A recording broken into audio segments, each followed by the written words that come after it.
This is Newcap News with Lauren Poland. Good evening and thank you for joining us. Charges have been laid in a deadly highway crash in Kitscott that killed an 18-year-old woman. Erica Dancy was killed instantly after her car collided with a semi on March 13th. Kitscott RCMP have charged 43-year-old Murray Wright of Britannia, Saskatchewan with failing to proceed safely after stopping. Wright walked away from the accident unhurt. He will be in Lloydminster Court on May 8th.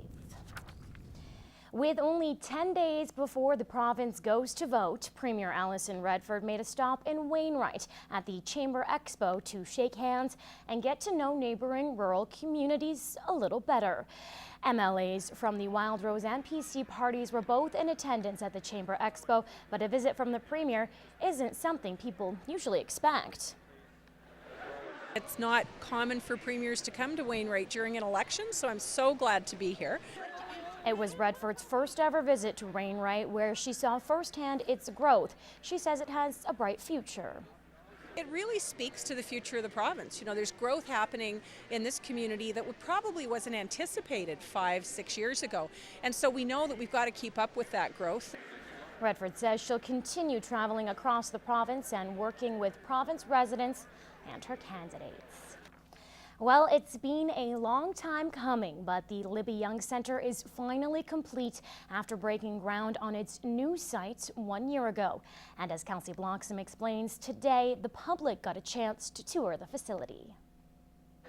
There was much excitement at the new centre. It seems all that's left to be done now is opening the doors for those the building was built to support. And come May 1st, staff will see the first intake of clients.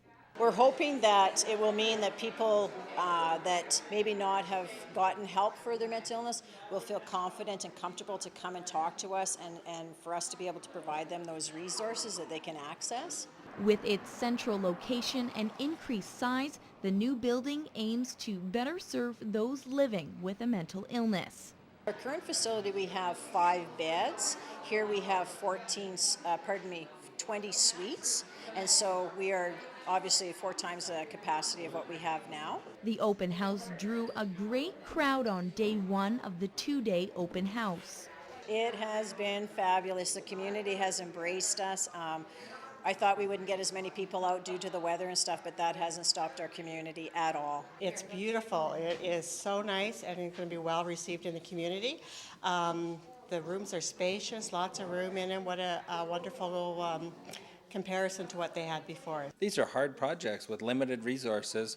They've done a great job. Look at what they've added to our community. So many people are going to be safer, happier, and more productive. I'd seen the notice, I'd seen the building going up, and I was curious to see what the place was like, talk with the staff and find out what's happening. And for the man behind the push to expand the facility, the day was bittersweet. Moose Jaw had a facility much like this that had come on stream, both with a connection with an activity center and housing for clients with a mental illness in the community. I was able to view that and really kind of said, yeah, this is the way we want to be going.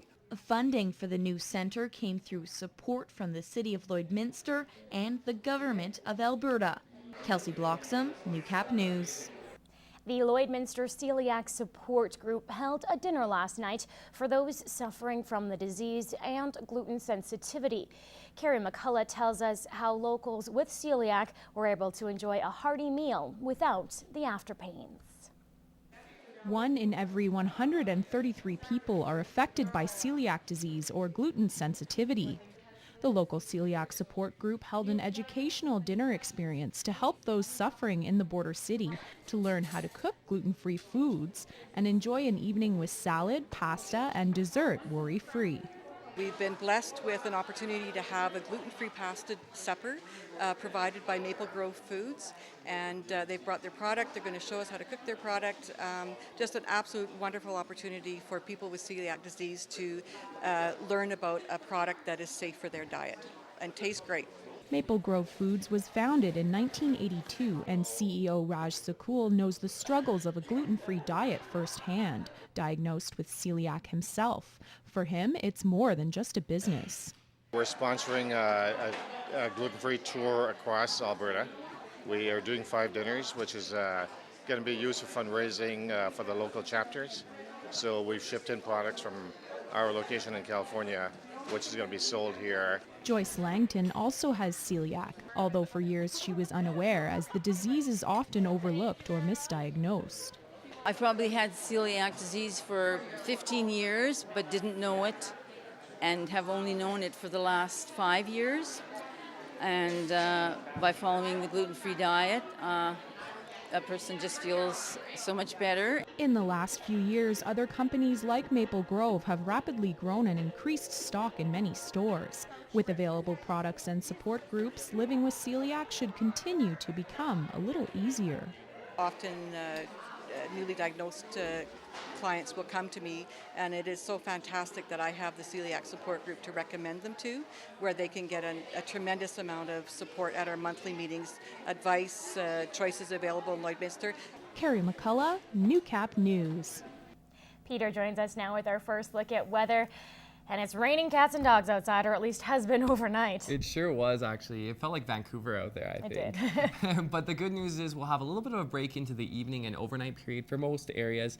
As we head outside right now, you can see those cloudy skies are continuing to hold, sitting at 6 degrees, which is where we've been at throughout most of the afternoon. Around the region, 4 for the Lakeland with a light rain shower right now, and cloudy skies in the Battlefords. We will tell you when the next batch of rain showers and snow flurries will start in just a few minutes. Coming up, what do rock stars have in common with your local business? Find out after the break.